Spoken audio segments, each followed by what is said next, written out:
Hello everyone, welcome back to Shajil sir classes. और कैसे हैं आप लोग? मुझे पूरी उम्मीद है आप लोग बहुत बढ़िया होंगे, बहुत अच्छे होंगे, पढ़ाई कर रहे होंगे घर पे। अब टॉपिक स्टार्ट करने से पहले आपको एक काम करना है। क्या काम करना है कि चैनल को सब्सक्राइब कर लें और बेल आइकन को भी दबा दें। तो चलिए अब टॉपिक अपना स्टार्ट करते हैं। हम लोग chemical reaction and equation discuss कर रहे थे। इसमें हमने आपको डिकम्पोजिशन तक बता दिया था। डिकम्पोजिशन में थर्मल डिकम्पोजिशन और इलेक्ट्रोलाइटिक डिकम्पोजिशन एक्सप्लेन कर दिया था। फोटोलाइटिक रह गया था। तो आज समझो कि फोटोलिटिक डिकम्पोजिशन क्या होता है। तो सबसे पहले हम बात करते हैं किसकी, इसके अंदर आपका photolytic decomposition.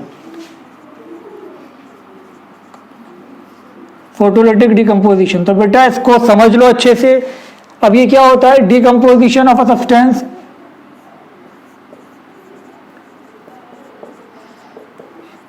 Decomposition due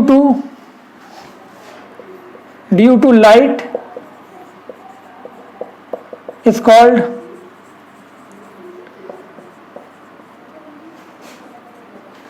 is called photolytic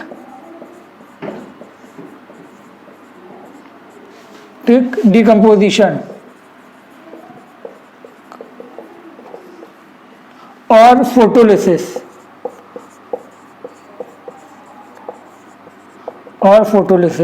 ठीक है बेटा, बात समझ में आ गई होगी। जो हीट की वजह से हो वो क्या था आपका थर्मल डिकम्पोजिशन, और जो आपका इलेक्ट्रिसिटी की वजह से हो वो इलेक्ट्रोलाइटिक डिकम्पोजिशन, और जो आपका लाइट की वजह से वो फोटो डिकम्पोजिशन या फोटोलिटिक डिकम्पोजिशन या फोटोलिसिस। ठीक है बेटा, बात क्लियर हो गई इतनी, बहुत अच्छी बात। एक आध एग्जाम्पल देख लो इसकी, बस एक दो एग्जाम्पल याद कर लेना इसकी। जैसे हमने यहाँ पर लिखा आपका AgCl। जब AgCl आप यहाँ पर लाइट देंगे इसको, ये लाइट है, ठीक है बेटा, H न्यू मीन्स फ्रीक्वेंसी, ये लाइट का सिंबल है। तो यहाँ पर आपको मिल जाएगा Ag प्लस Cl2। ऐसे ही आपने यहाँ पर क्या ले लिया, AgBr ले लिया। आपने इसको भी क्या करा, हीट करा, तो यहाँ पर क्या मिल जाएगा आपको Ag प्लस Br2। तो याद रखें बेटा, ये हो गई आपकी फोटोलिटिक डिकम्पोजिशन। क्लियर हो गई यहाँ तक बात? कॉपी करें। हाँ तो बेटा अब हम बात करने वाले हैं डिस्प्लेसमेंट रिएक्शन। डिस्प्लेसमेंट रिएक्शन क्या होती है, इसको समझने के लिए आपको मुझे ध्यान से सुनना होगा। ध्यान से आप सुने, सारी बात आपके समझ में आ जाएगी। तो बेटा पहली बात, ये वो रिएक्शन जिसमें एक सब्सटेंस दूसरे सब्सटेंस को सब्स्टिट्यूट कर दे, उसकी जगह ले ले, उसको डिस्प्लेस कर दे, उस रिएक्शन को हम क्या बोलेंगे, डिस्प्लेसमेंट रिएक्शन। जैसे कि तुम ध्यान से देखो समझने के लिए, हमने यहाँ पर लिखा जिंक, यहाँ पर लिखा हमने H2SO4 जो कि डाइल्यूट है हमारे पास। अब इसमें हुआ क्या बेटा, यहाँ पर बन गया आपका ZnSO4 और ये बन गया आपका H2 गैस। तो यहाँ पर क्या करा, जिंक ने इसको लात मार के बाहर निकाल दिया हाइड्रोजन को, तो ये डिस्प्लेसमेंट था। ऐसे ध्यान से देखो, हमने यहाँ पर लिया जिंक, यहाँ पर लिया हमने कॉपर सल्फेट, जिंक ने क्या करा, कॉपर को बाहर निकाल दिया, तो ये भी क्या था, डिस्प्लेसमेंट था। तो डिस्प्लेसमेंट आपके समझ में आ गया होगा, वो रिएक्शन जिसमें एक एलिमेंट दूसरे एलिमेंट की जगह ले ले, ठीक है, उसके कंपाउंड में। क्लियर? अब इसको लिखवा देते हैं। तो देखिए आप ध्यान से, दोज रिएक्शंस इन विच, लिख लो इसकी डेफिनेशन क्या है, those reactions in which one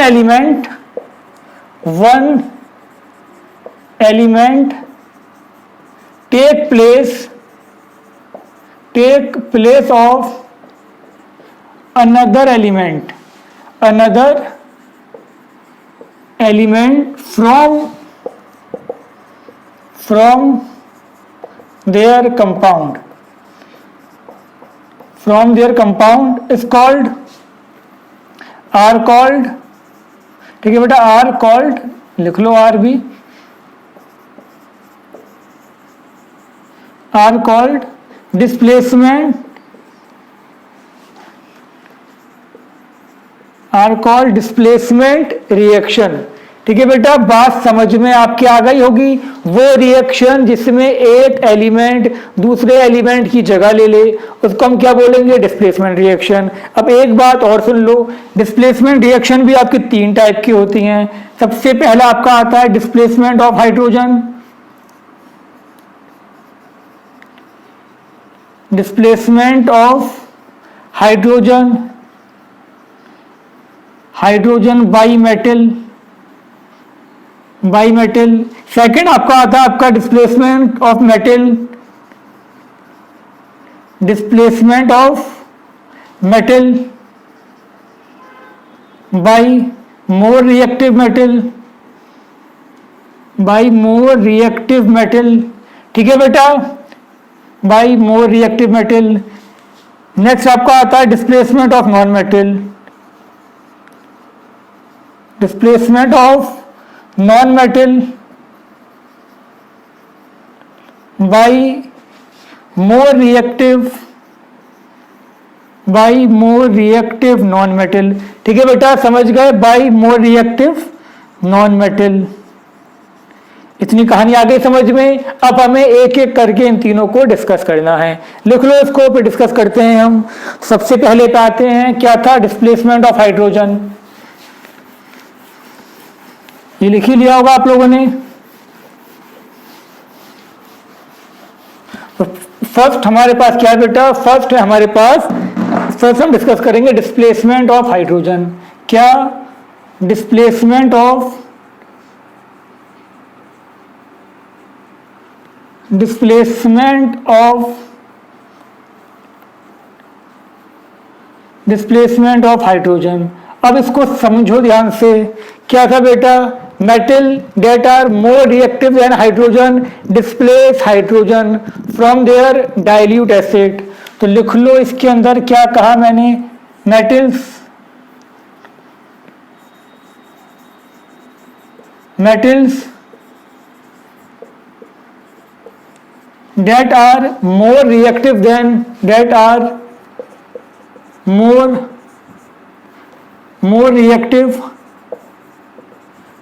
reactive than hydrogen,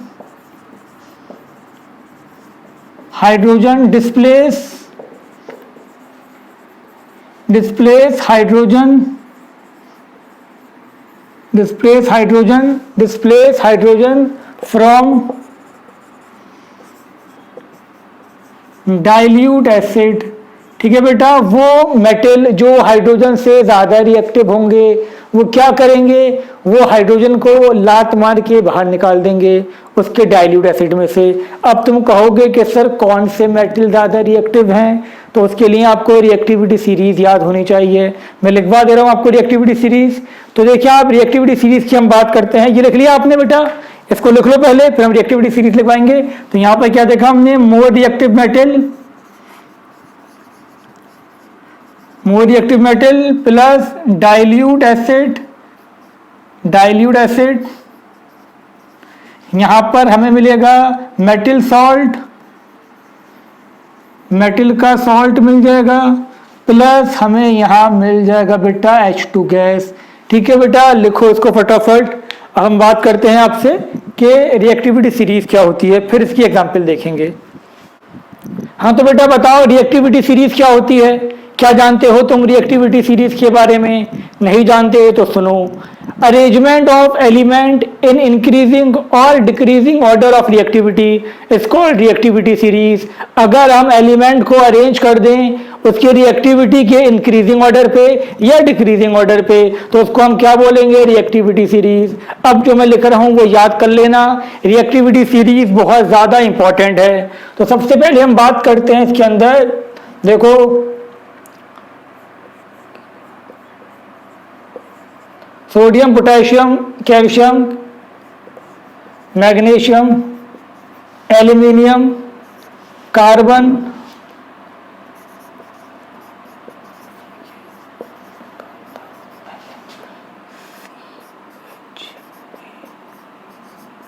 सुन लो बेटा ध्यान से, बहुत इंपॉर्टेंट। सबसे पहले क्या लिखा, potassium, sodium, calcium, magnesium, aluminium, carbon, zinc, iron, lead, hydrogen. फिर लिखा गया छापा, छापा का मतलब क्या होता है अभी बताते हैं। तो बेटा सुन लो इसकी ट्रिक क्या थी। केदारनाथ का माली आलू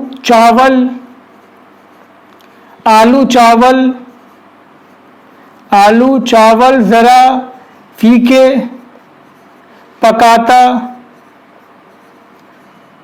पकाता है। ठीक है बेटा, सुन लो ध्यान से क्या कहा मैंने। केदारनाथ का माली आलू चावल जरा फीके पकाता है। फिर क्या करा उसने, फिर उसने उसके छाप दिया, छापा।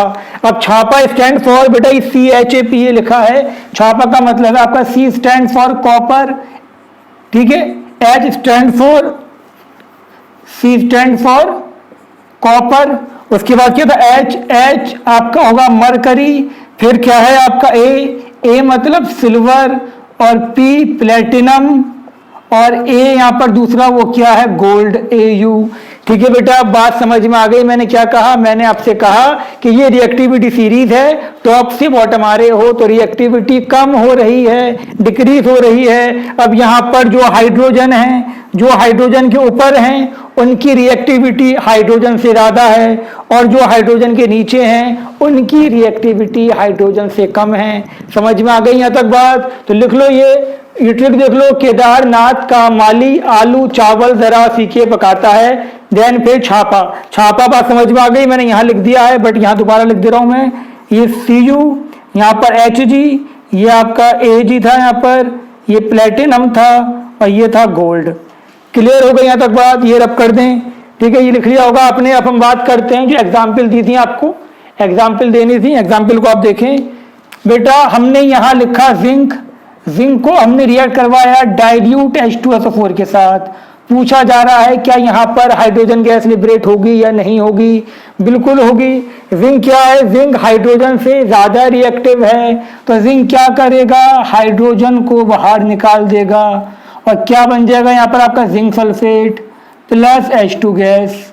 ठीक है बेटा। सेकंड हमने लिखा यहां पर मैग्नीशियम लिखा, और आपसे कहा गया यहां लिया हमने H2SO4, तो यहां पर क्या बन गया बेटा MgSO4 प्लस H2।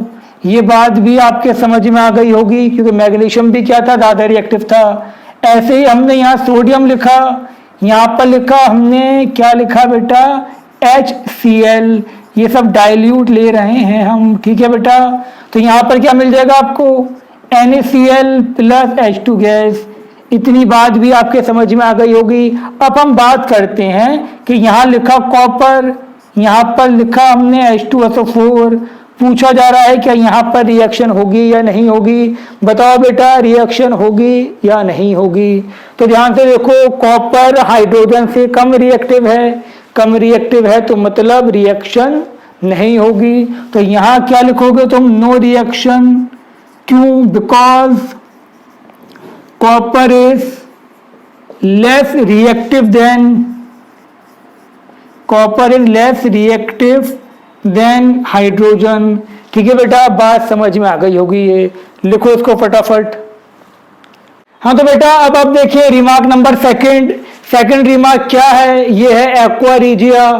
तुमसे कोई पूछ ले कि बताओ बेटा एक्वा रीजिया क्या होता है, क्या बताओगे तुम, तो सुनो ध्यान से। Aqua regia is a freshly prepared mixture of 1 part concentrated nitric acid and 3 part concentrated HCl hydrochloric acid. अगर एक पार्ट आप क्या करें कंसंट्रेटेड नाइट्रिक एसिड का लें, उसके अंदर 3 part कंसंट्रेटेड HCl का लें, तो जो मिक्सचर आपको मिलेगा उसको हम क्या बोलेंगे, एक्वा रीजिया। कंपटीशन में आने वाला क्वेश्चन है ये, ठीक है बेटा। अब इंपॉर्टेंट बात इसकी ये है, aqua regia is a very reactive mixture, it can even dissolve gold and platinum. ये गोल्ड और प्लेटिनम को भी क्या करता है, डिसॉल्व कर देता है। तुम्हारे अम्मी या तुम्हारे पापा जब जाते हैं वो सुनार के पास अपने गोल्ड की चेन को चमकवाने के लिए, तो वो क्या करता है, उसको एक्वा रीजिया में डालता है। उसकी जो ऊपर की लेयर होती है वो हट जाती है और उस पर शाइन आ जाती है। लेकिन तुम्हारा नुकसान हो गया, इसके अंदर कुछ गोल्ड क्या हुआ तुम्हारा, उसके पास चला गया। तो याद रखना, गोल्ड स्मिथ जो सोल्यूशन यूज करता है जिससे कि आपके गोल्ड चेन के ऊपर शाइन आ जाए, वो क्या था? एक्वा रिजिया था। और एक्वा रिजिया क्या होता है? 1 part concentrated nitric acid plus 3 part concentrated HCl। लिख लो इसके अंदर, it can even dissolve, it can even dissolve, it can even, it can even dissolve gold and platinum। ठीक है बेटा, it can even dissolve gold and platinum। लिख लो इसको, समझ में आ गया होगा आपके। हाँ तो बेटा अब हम सेकंड डिस्कस करते हैं। इसके अंदर क्या था? Displacement of metal. अब मेटल का डिस्प्लेसमेंट पढ़ते हैं, ध्यान से सुनो। तो इसमें क्या देखा हमने? High reactive metal, high reactive metal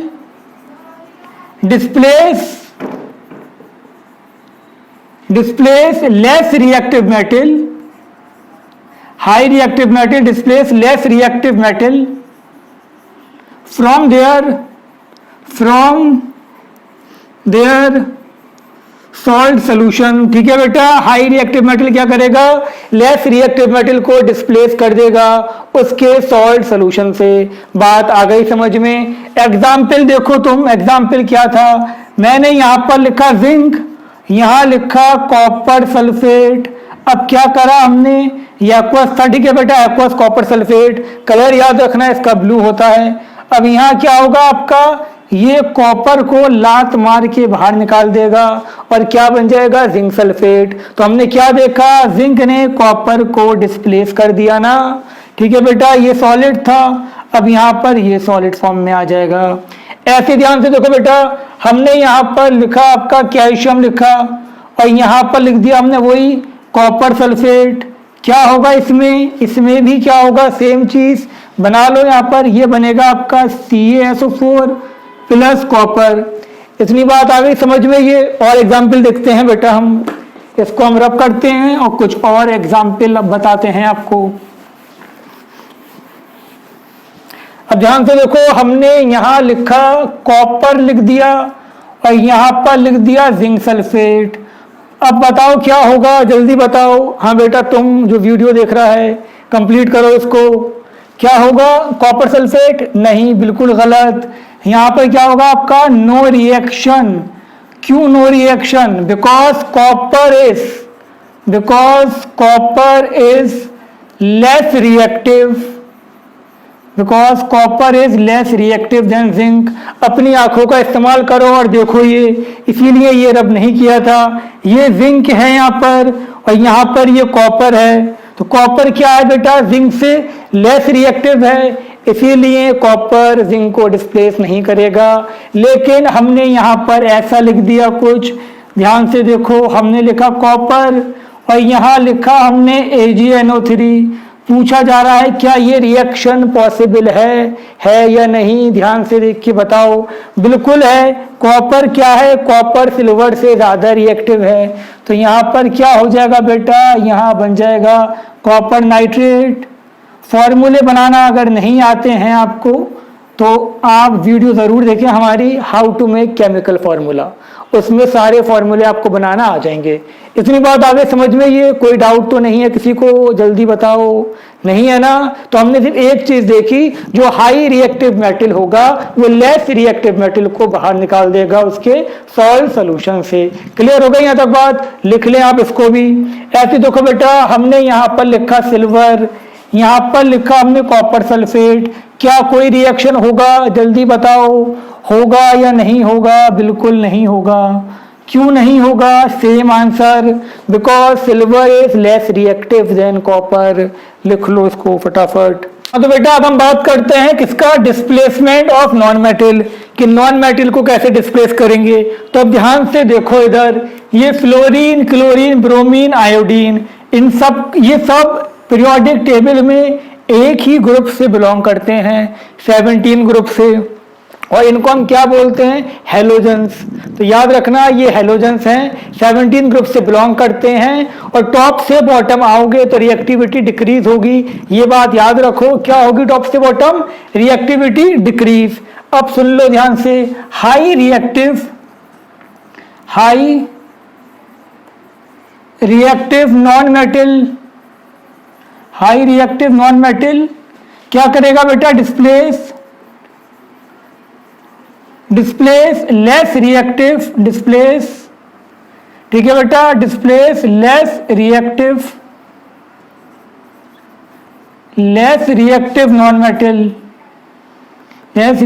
non metal from their salt solution,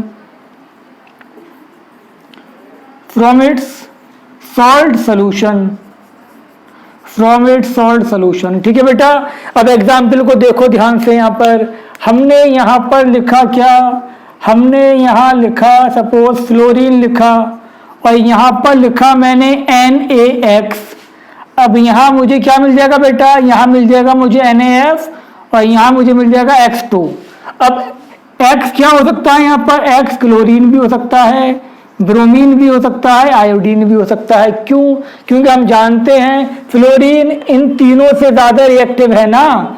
हमने यहां अगर फ्लोरीन लिखा और यहां पर लिख दिया मैंने NaBr, तो ये Cl से भी ज्यादा रिएक्टिव है, Br से भी ज्यादा रिएक्टिव है, I से भी ज्यादा रिएक्टिव है, सबको ये लात मार के बाहर निकाल देगा और यहां बन जाएगा NaF और ये तुम्हें मिल जाएगा Br2।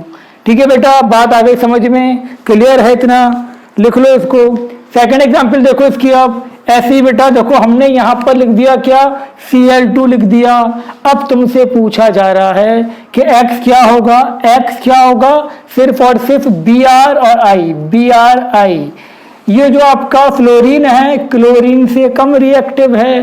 क्लोरीन क्या है, फ्लोरीन से कम रिएक्टिव है, तो इसीलिए फ्लोरीन को डिस्प्लेस नहीं करेगा। तो यहाँ पर अगर हमने लिख दिया Cl2 तो यहाँ पर आपका मिल जाएगा NaCl और Br। क्लियर हो गई बेटा यहाँ तक बात। तो ये Cl जो आपका Cl है किसको करेगा, सिर्फ ब्रोमीन और आयोडीन को, क्योंकि ये इनसे ज्यादा रिएक्टिव था। ऐसे देखो यहाँ लिख दिया मैंने, यहाँ क्या लिखा हमने यहाँ पर लिख दिया आपका Br2 और यहाँ लिख दिया मैंने NaI।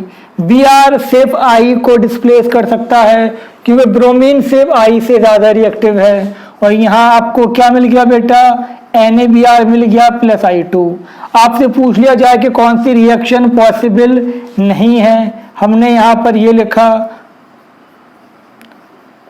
पूछा ये गया आपसे कि कौन सी पॉसिबल नहीं है यहाँ पर।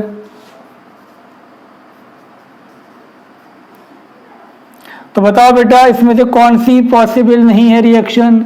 ये रिएक्शन पॉसिबल नहीं है, क्यों नहीं है, बिकॉज फ्लोरीन को डिस्प्लेस नहीं कर सकता।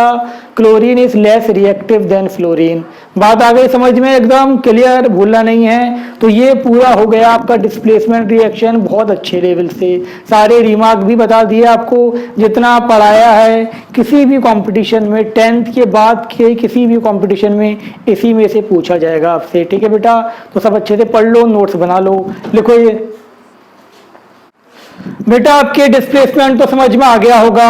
अब हम बात करने वाले हैं डबल डिस्प्लेसमेंट रिएक्शन। तो आप ध्यान से सुने कि डबल डिस्प्लेसमेंट रिएक्शन क्या होती है। यहां लिख रखा है हमने, reaction that take place by mutual exchange of ions are called double displacement reaction. जिसमें आयंस का म्यूचुअल एक्सचेंज होता है उसको हम बोलते हैं double displacement reaction. Double displacement का दूसरा नाम मेटाथेसिस रिएक्शन है और जर्नली डबल डिस्प्लेसमेंट रिएक्शन को प्रेसिपिटेशन रिएक्शन भी बोला जाता है। ठीक है बेटा, तो एग्जाम्पल देखो, यहां पर लिखा हमने, क्या लिखा, NaOH और यहां लिखा हमने HCl। अब जब इसमें रिएक्शन होगा, इसको ब्रेक कर दो, इसको ब्रेक कर दो, यहां पर क्या बना, ये Na प्लस OH माइनस, यहां बना H प्लस Cl माइनस, इसके पॉजिटिव से इसका नेगेटिव, इसके पॉजिटिव से इसका नेगेटिव। तो यहां क्या बन गया बेटा, NaCl प्लस आपका यहां बन गया H2O। ठीक है बेटा, ये डबल डिस्प्लेसमेंट तो है बट प्रेसिपिटेशन नहीं है। ठीक है बेटा, ऐसे अब सेकंड एग्जांपल देखें। अब हम सेकंड एग्जांपल की बात करते हैं। एग्जाम्पल समझे आप, यहां पर बेटा हमने लिखा BaCl2। ठीक है, यहां लिखा हमने, यहां पर हमने लिख दिया H2SO4। तो यहां पर क्या होगा, ये ब्रेक होगा, ये ब्रेक होगा, Ba पे 2 प्लस आएगा, यहां पर आपका Cl माइनस, ये H प्लस और SO4 पे 2 माइनस, ये इससे जोड़ दो इसको, इसका पॉजिटिव इसका नेगेटिव। ठीक है बेटा, फॉर्मूले बनाना आपको सिखा ही रखे हैं हमने पहले। तो यहाँ पर ये बन जाएगा आपका BaSO4 प्लस HCl। ठीक है बेटा, HCl। इतनी बात समझ में आ गई आपके यहाँ पर। तो ये क्या था आपका, ये था वाइट PPT। ये डबल डिस्प्लेसमेंट भी है और प्रेसिपिटेशन भी है। ऐसे ही आपने इसकी जगह यहाँ पर क्या ले लिया, यहाँ पर आपने ले लिया Na2SO4। सेम रिएक्शन, इसके पॉजिटिव से इसका, इसके पॉजिटिव से इसका। तो यहाँ पर क्या बन जाएगा बेटा, ये बन गया आपका NaCl। और ये क्या था आपका, वाइट PPT था। बात आ रही है समझ में, रब कर देंगे। और एग्जाम्पल देखें आप, हमने यहाँ पर लिखा बेटा, यहाँ पर लिखा हमने AgNO2 AgNO3, यहाँ लिखा हमने NaCl। इसमें भी क्या होगा, ये ब्रेक होगा ऐसे, ये ऐसे ब्रेक होगा। यहाँ पर आपका आ गया AgCl, ये हो गया बेटा NaNO3। ये भी क्या था, प्रेसिपिटेट था। तो ये डबल डिस्प्लेसमेंट भी थी और प्रेसिपिटेशन रिएक्शन भी थी। ये कैसा था बेटा, ये भी वाइट प्रेसिपिटेट बनाता है। ठीक है बेटा, क्लियर हो गई यहाँ तक बात। ये भी रब कर दे रहे हैं, चलो लिखते रहो साथ साथ। ठीक है बेटा, नेक्स्ट एग्जाम्पल पे हम आते हैं। हमने यहाँ पर लिखा आपका PbSO4 और यहाँ लिखा हमने Ki। हम यहाँ रिएक्शन की बात करेंगे। तो ये आपका PbI2 हो गया, ये आपका हो गया K2SO4। और PbI2 जो होता है बेटा, ये येलो PPT होता है, याद रखना। ठीक है बेटा, येलो PPT।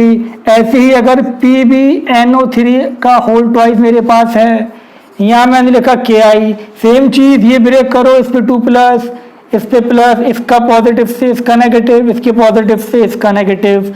तो यहाँ पर क्या बन गया, PbI2 बन गया और ये हो गया आपका KNO3।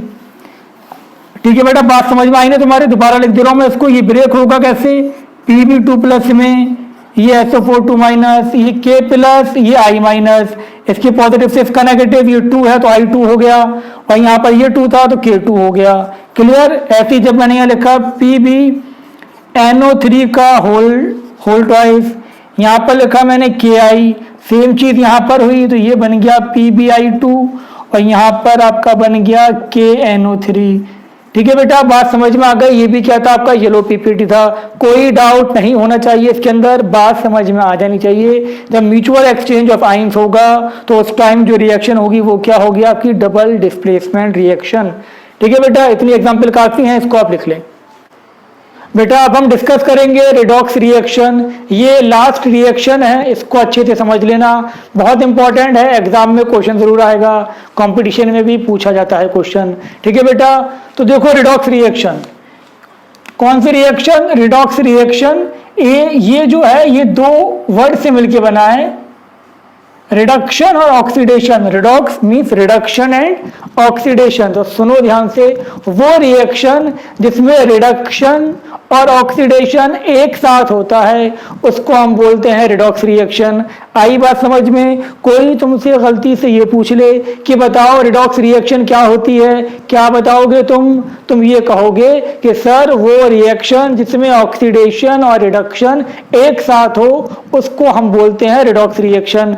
आ गई बात समझ में। तो देख लो इसके अंदर यही इसकी डेफिनेशन भी है, those reactions in which oxidation and reduction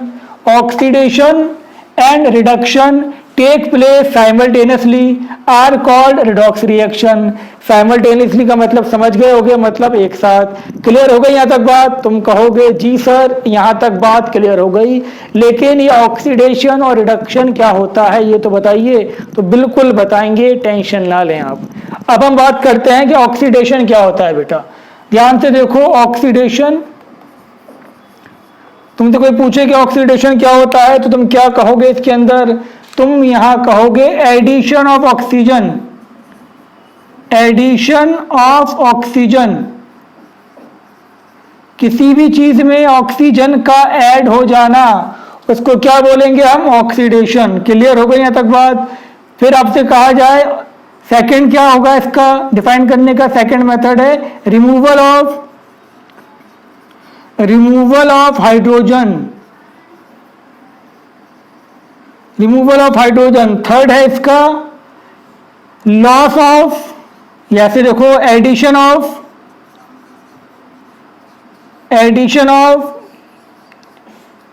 electro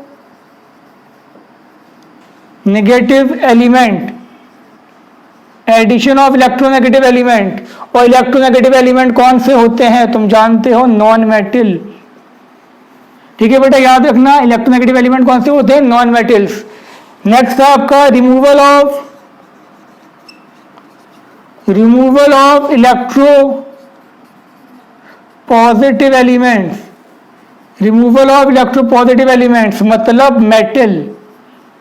ठीक है बेटा जी, क्लियर हो गई यहां तक बात। नेक्स्ट इसके अंदर आपका आता है, दिख रहा है तुम्हें, अच्छी बात है, लॉस ऑफ इलेक्ट्रॉन, इलेक्ट्रॉन का लॉस होना, लॉस ऑफ इलेक्ट्रॉन, इलेक्ट्रॉन का निकल जाना, वो भी क्या होता है, ऑक्सीडेशन। और लास्ट इसके अंदर है आपका इंक्रीज इन ऑक्सीडेशन स्टेट, या तुम इसको चार्ज बोल सकते हो, या तुम इसको ऑक्सीडेशन नंबर भी बोल सकते हो, ज्यादा डिफरेंस नहीं होता। ठीक है बेटा, बात आई समझ में, क्या समझ में आई तुम्हारे, बताओ। तुम्हें सिर्फ इतना ध्यान रखना है कि कोई तुमसे पूछेगा ऑक्सीडेशन क्या होता है, एडिशन ऑफ ऑक्सीजन, किसी चीज में ऑक्सीजन अगर ऐड हो गई, जुड़ गई, तो मतलब उसका ऑक्सीडेशन हो गया। रिमूवल ऑफ हाइड्रोजन, अगर किसी चीज में से हाइड्रोजन निकल गया तो उसका ऑक्सीडेशन हो गया। फिर क्या था, addition of electropositive element, electronegative element यानी कि नॉन मेटल, किसी चीज में नॉन मेटल जुड़ गया तो मतलब उसका ऑक्सीडेशन हो गया। और कोई किसी में मेटल निकल गया यानी कि इलेक्ट्रोपॉजिटिव एलिमेंट निकल गया, तब भी उसका ऑक्सीडेशन हो गया। किसी के अंदर से इलेक्ट्रॉन निकल गए तब भी उसका क्या हो गया, ऑक्सीडेशन। और किसी का ऑक्सीडेशन नंबर बढ़ गया, चार्ज बढ़ गया, तब भी क्या हो गया, ऑक्सीडेशन। तो ये बात आपको याद रखनी है। क्लियर हो गई यहां तक बात, लिख लो इसको फटाफट। अब हम बात करते हैं कि रिडक्शन क्या होता है, लिख लो इसको, नोट्स में होना चाहिए ये। अब देखो नेक्स्ट कहानी आती है रिडक्शन की, कि कोई तुमसे पूछे कि रिडक्शन क्या होगा, तुम क्या कहोगे, जस्ट इसका अपोजिट। अगर हम रिडक्शन की बात करें तो बेटा रिडक्शन क्या होगा, सबसे पहली बात, सबसे पहला था इसके अंदर एडिशन ऑफ हाइड्रोजन। सेकंड क्या था इसका, रिमूवल ऑफ ऑक्सीजन। थर्ड था एडिशन ऑफ इलेक्ट्रोपॉजिटिव एलिमेंट्स यानी कि मेटल। ठीक है बेटा, जस्ट अपोजिट। और फिर था आपका removal of electronegative element. Clear. फिर क्या था आपका गेन ऑफ इलेक्ट्रॉन। और लास्ट था डिक्रीज इन ऑक्सीडेशन स्टेट। ठीक है बेटा, जस्ट अपोजिट, वहां जिसका एडिशन था यहां उसका रिमूवल है, जो चीज इंक्रीज थी यहां वो चीज डिक्रीज है। क्लियर हो गई यहां तक बात, लिखो इसको फटाफट। हाँ तो बेटा देखो, अब हम बात करते हैं ऑक्सीडाइजिंग एजेंट। कोई तुमसे ये पूछ ले कि ऑक्सीडाइजिंग एजेंट क्या होता है तो क्या कहोगे, सब्सटेंस डेट अंडरगोज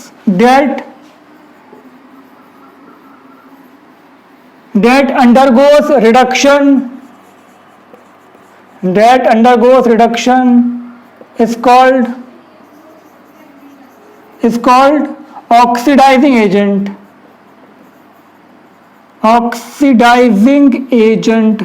ठीक है बेटा, तुमसे कहा जाए कि ऑक्सीडाइजिंग एजेंट क्या होगा, तो जिसका खुद का रिडक्शन होगा उसकी वजह से दूसरे का ऑक्सीडेशन होगा, इसीलिए हम उसको क्या बोलेंगे, ऑक्सीडाइजिंग एजेंट।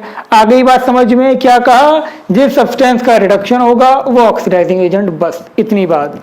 ऐसे आपसे कोई पूछे कि रिड्यूसिंग एजेंट क्या होता है, रिड्यूसिंग एजेंट कोई पूछ ले आपसे, तो रिड्यूसिंग एजेंट क्या होगा बेटा, सब्सटेंस डेट अंडरगोज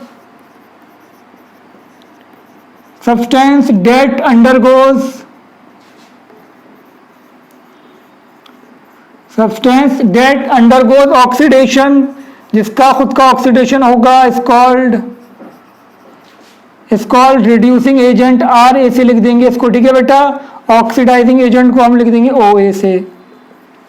जिसका खुद का ऑक्सीडेशन होगा वो रिड्यूसिंग एजेंट, और जिसका खुद का रिडक्शन होगा वो ऑक्सीडाइजिंग एजेंट। समझ में आ गई बात? डेफिनेशन भी इंपॉर्टेंट है, पूछी जा सकती है, फिर मत कहना कि बताई नहीं मैंने।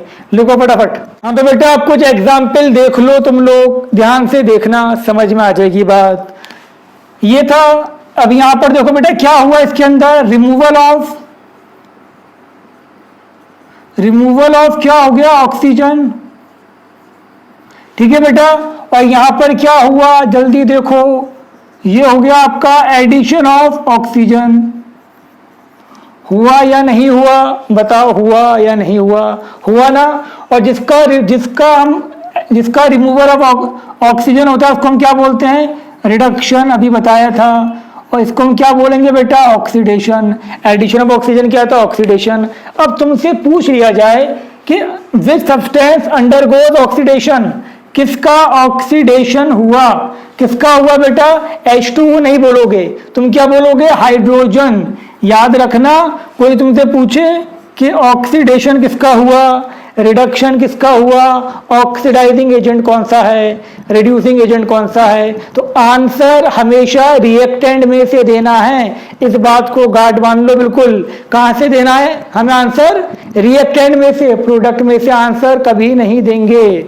तो यहां देखो ध्यान से, ऑक्सीडेशन किसका हुआ, ऑक्सीडेशन हुआ हाइड्रोजन का। एडिशन ऑफ ऑक्सीजन किसमें हुआ है, हाइड्रोजन में हुआ है। रिमूवल ऑफ ऑक्सीजन किसमें हुआ है, CuO, तो इसका रिडक्शन। ठीक है बेटा, कॉपर और H2O नहीं बोलेंगे हम। ऐसे ही आपसे कोई पूछ ले कि यहाँ पर आपका ऑक्सीडाइजिंग एजेंट कौन सा होगा, तो तुम्हें अभी बताया है बेटा, जिसका रिडक्शन होगा वो ऑक्सीडाइजिंग एजेंट। कोई तुमसे पूछ ले कि रिड्यूसिंग एजेंट कौन सा होगा, तो जिसका ऑक्सीडेशन होगा वो रिड्यूसिंग एजेंट। आगे बात समझ में कोई डाउट तो नहीं है ना आपको? अब ऐसे इसमें देखो ध्यान से, यहां पर क्या देख पा रहे हो आप, यहां पर क्या हुआ बेटा, रिमूवल ऑफ, क्या हुआ बेटा, रिमूवल ऑफ हाइड्रोजन। और यहां पर क्या हुआ बेटा, addition of hydrogen. Addition of hydrogen क्या होता है तुम जानते हो, रिडक्शन होता है। रिमूवल ऑफ हाइड्रोजन क्या होता है, ऑक्सीडेशन। अब तुमसे कोई पूछ ले, क्या पूछ ले कि ऑक्सीडेशन किसका हुआ बेटा, ऑक्सीडेशन किसका हुआ, किसका हुआ ऑक्सीडेशन, बताओ। ऑक्सीडेशन हुआ है तुम्हारा यहाँ पर किसका, H2S का। क्लियर हो गई यहाँ तक बात? कोई तुमसे पूछ ले कि बेटा रिडक्शन किसका हुआ, रिडक्शन किसका हुआ, रिडक्शन हुआ है हमारे पास किसका, Cl2 का।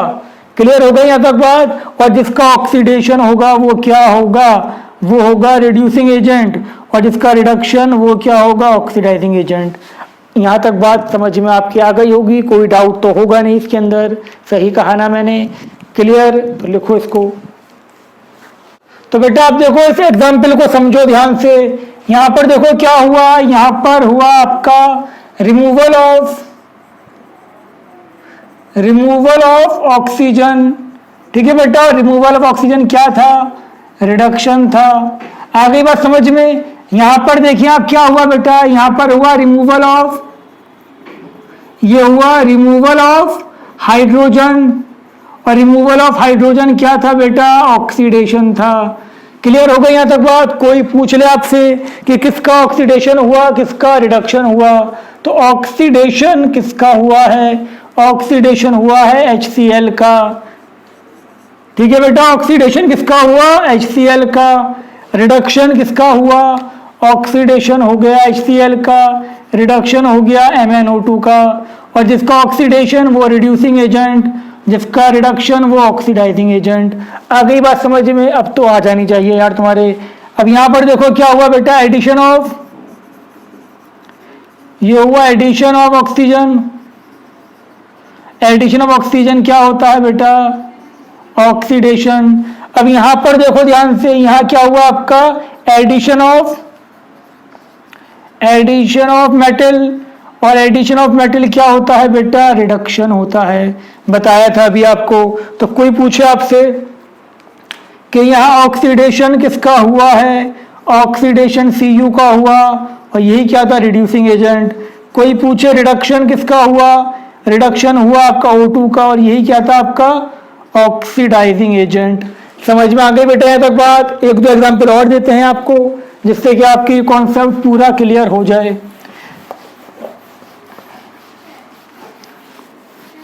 देखो बेटा ध्यान से नेक्स्ट एग्जाम्पल की तरफ। नेक्स्ट एग्जाम्पल हमारे यहाँ पर है ZnO plus carbon to give Zn plus CO। तो बेटा ध्यान से देखो यहाँ पर क्या हुआ, रिमूवल ऑफ ऑक्सीजन लिख लो।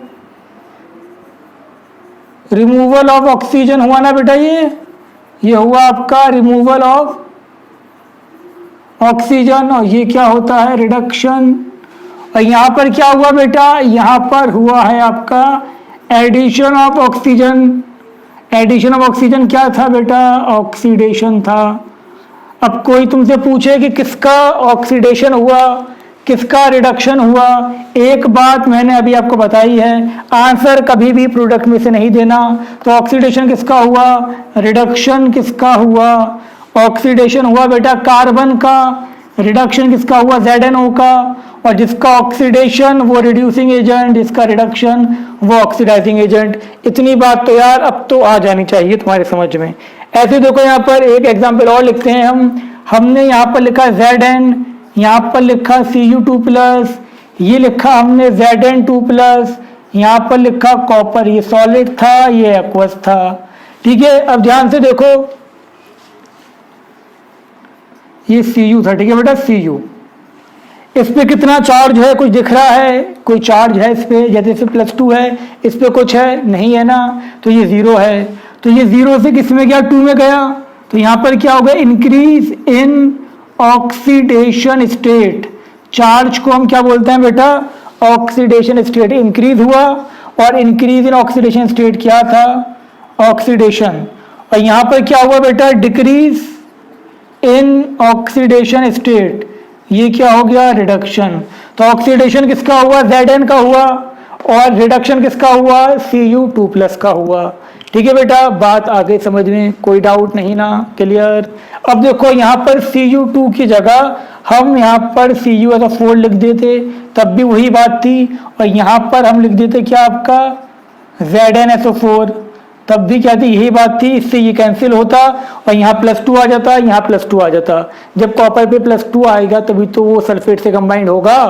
क्लियर हो गई यहाँ तक बात? और दोनों बातें लिखना, ये वाली भी लिखना और जो रब करी है वो भी लिखना।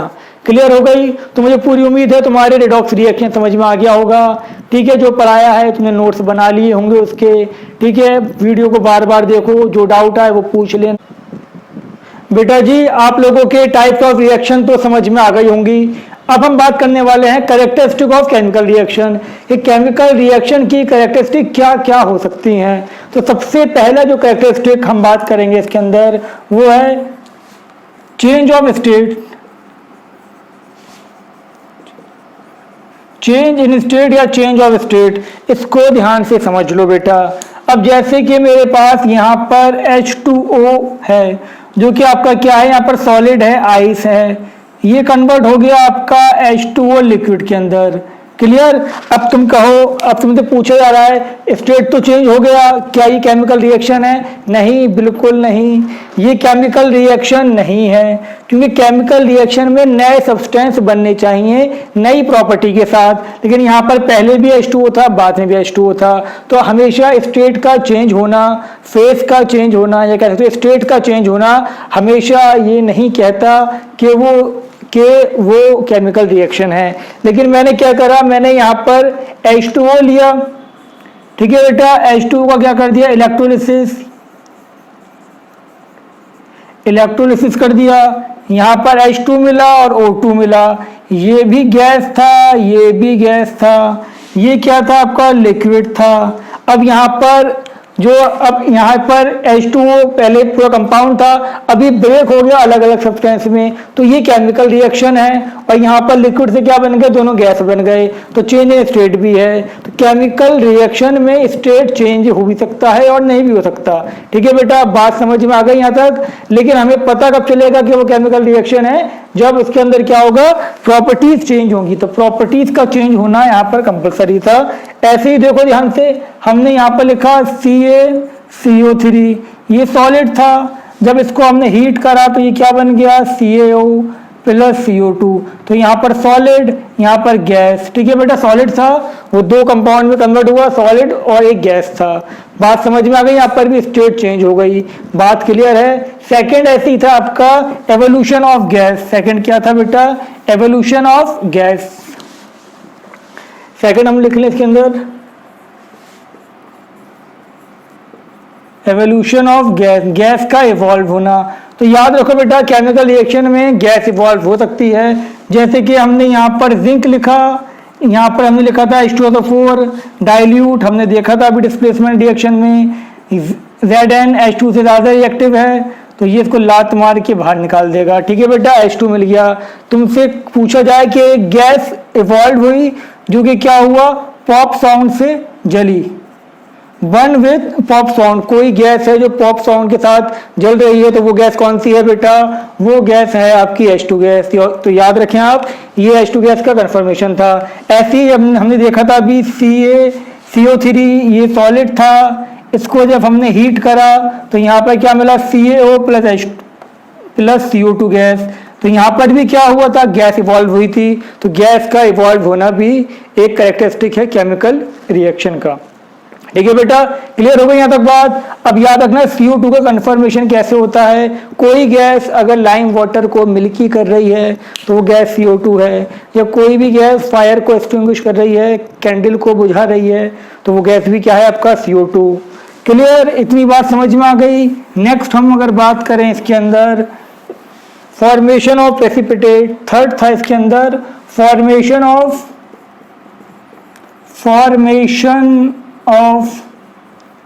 PPT precipitate. तो याद रखना, हमने बताया था जनरली जो डबल डिस्प्लेसमेंट रिएक्शन होती हैं वो प्रेसिपिटेशन रिएक्शन होती हैं। जैसे कि हमने यहाँ पर लिखा था आपका AgNO3 और यहाँ लिखा था हमने क्या? NaCl। जब इसमें रिएक्शन हुआ था तो बेटा ये क्या हुआ था आपका? यहाँ पर आपको मिल गया था AgCl और प्लस NaNO3। ठीक है बेटा, ये क्या था आपका? वाइट PPT था। क्लियर है यहाँ तक बात समझ में आ गई। तो प्रेसिपिटेट भी बन सकता है। क्लियर हो गई, ये रब कर दें। हाँ तो बेटा देखो, नेक्स्ट हम बात करते हैं चेंज इन टेम्परेचर। अब टेम्परेचर की बेसिस पे रिएक्शन दो टाइप की हो सकती हैं, एंडोथर्मिक या एक्सोथर्मिक। तो पहले हम बात करेंगे किसकी? एक्सोथर्मिक रिएक्शन की। तो सुन लो बेटा, those reaction in which heat is evolved during the reaction are called exothermic reaction। वो रिएक्शन जिसमें जब रिएक्शन हो तो हीट इवॉल्व हो, हीट लिबरेट हो, उस टाइप की रिएक्शन को हम क्या बोलेंगे? हम बोलेंगे एक्सोथर्मिक रिएक्शन। तो जैसे कि आप कोई रिएक्शन लिखी हुई है A+B to give C+D+X kilojoule, joule या कैलोरी। अगर कोई भी एनर्जी, कोई भी नंबर यहाँ प्लस है, प्रोडक्ट में प्लस है, मतलब रिएक्शन के बाद मुझे एनर्जी भी मिली है। सुन लो ध्यान से, कैसे पहचानोगे कि गिवन रिएक्शन एंडोथर्मिक है या एक्सोथर्मिक? अगर प्रोडक्ट में एनर्जी प्लस है तो मतलब वो रिएक्शन आपकी क्या है? वो रिएक्शन है आपकी एक्सोथर्मिक। जैसे कि मैंने ये लिखी N2 + 3H2 to give NH3, ये और यहाँ मुझे एनर्जी कितनी थी? 92 किलोजूल। तो ये रिएक्शन क्या थी बेटा? एंडोथर्मिक थी। क्लियर हो गई यहाँ तक बात। और इसको ये कौन सा प्रोसेस था? Haber process. कोई तुमसे पूछ ले कि NH3 किस प्रोसेस से बनता है बेटा, तो NH3 बनता है हेबर्स प्रोसेस से। ठीक है बेटा, ये बात आप याद रखें। ऐसे ही देखो यहाँ पर ग्लूकोज प्लस O2, हमें क्या मिला? CO2 + H2O plus energy. तो ये क्या था? ये रिस्पिरेशन की रिएक्शन थी। लिख लो इसके अंदर ये। तो रिस्पिरेशन जब भी होगा तो उसकी रिएक्शन ये होगी। और respiration is an example of किसकी? Is an example of exothermic reaction because when glucose react with oxygen it gives CO2 H2O and energy. बात समझ में आ गई, हमें एनर्जी मिलेगी, इसीलिए ये क्या था आपका? ये आपकी थी एग्जाम्पल एक्सोथर्मिक की। बात समझ में आ गई, लिख ले ये सब, और ये जरूर लिख लेना रिस्पिरेशन। ठीक है, लिखो फटाफट। तो बेटा ध्यान से देखो, अब नेक्स्ट हम बात करने वाले हैं इसके अंदर एंडोथर्मिक रिएक्शन। तो वो रिएक्शन जिसमें रिएक्शन के दौरान हीट एब्जॉर्ब हो, हीट एब्जॉर्ब होगी या एनर्जी एब्जॉर्ब होगी, तब वो रिएक्शन होगी। उस टाइप की रिएक्शन को हम क्या बोलेंगे? Endothermic reaction. Those reaction in which heat और energy is absorb are called endothermic. सही कर लो इसको, आर कॉल्ड एंडोथर्मिक रिएक्शन। लिख लेना सही से, ठीक है बेटा। अब इसको हम रिप्रेजेंट कैसे करेंगे? कोई भी रिएक्शन है जिसमें एनर्जी या तो एरो के ऊपर दिखा दी गई है या रिएक्टेंट साइड पे ऐड कर दी गई है, ठीक है बेटा। अगर एनर्जी रिएक्टेंट साइड पे ऐड करी गई है तो वो जो रिएक्शन है आपकी, वो रिएक्शन कौन सी होगी? एंडोथर्मिक होगी। क्लियर हो गई यहाँ तक बात? जैसे कि जितनी भी डिकम्पोजिशन रिएक्शन है, एनर्जी सप्लाई करना पड़ता है हमें, तो ये भी क्या हो? एंडोथर्मिक। ये फोटोसिंथेसिस की रिएक्शन है, तो याद रखना photosynthesis is an example of endothermic reaction. Respiration क्या था? एक्सोथर्मिक का था, और ये क्या था आपका? एंडोथर्मिक का था। ठीक है बेटा, बात समझ में आ गई? लिखो इसको। अब देखो ध्यान से बेटा, हमने यहां पर लिख दिया आपका CH4 plus O2 to give CO2 plus H2O plus something x kilo joule. तो यहां पर क्या हुआ है बेटा? यहां पर कंबशन हुआ है ना। ये हाइड्रोकार्बन है, ये ऑक्सीजन है। हाइड्रोकार्बन जिसमें कार्बन और हाइड्रोजन हो, और जब भी ऑक्सीजन से कर रहे हो मतलब कंबशन हो रहा है। और कंबशन में क्या होता है? हमेशा एनर्जी रिलीज होती है, और वो हमेशा क्या होगा? एक्सोथर्मिक। कोई भी चीज अगर ऑक्सीजन की प्रेजेंस में तुम जलाओगे तो उसमें हमेशा एनर्जी रिलीज होगी, और वो क्या होगा बेटा? आपका एक्सोथर्मिक रिएक्शन। ठीक है। अब एक चीज और सुन लो, कभी अगर A, B और -X लिखा हुआ है, सपोज -30 किलो जूल, और यहां मिल गया मुझे C, आपसे पूछी जा रही है ये कौन सी रिएक्शन है? तो ध्यान दो बेटा, जब ये माइनस है वहां जाके ये क्या हो जाएगा बेटा? ये हो जाएगा प्लस। तो ये आपका C प्लस 30। तो अल्टीमेटली ये कौन सी रिएक्शन हो गई आपकी? ये हो गई एक्सोथर्मिक रिएक्शन। क्लियर हो गई? अगर रिएक्टेंट के साथ एनर्जी ऐड है तो एंडोथर्मिक है, लेकिन एनर्जी सब्ट्रैक्ट है तो वो प्रोडक्ट में जाके ऐड हो जाएगी, और वहां पर क्या मिल जाएगा मुझे? वो मिल जाएगी मुझे एक्सोथर्मिक रिएक्शन। ठीक है बेटा, ये बात आपके समझ में आ गई होगी। आज के इस लेक्चर में इतना ही, ध्यान से पढ़ो। ठीक है बेटा, जो आपको पढ़ाया है नोट्स बना लो, समझ में आपके आ गया होगा। जो डाउट हो मुझसे आप पूछ सकते हैं। ठीक है बेटा, टाटा बाय बाय, जाओ अब।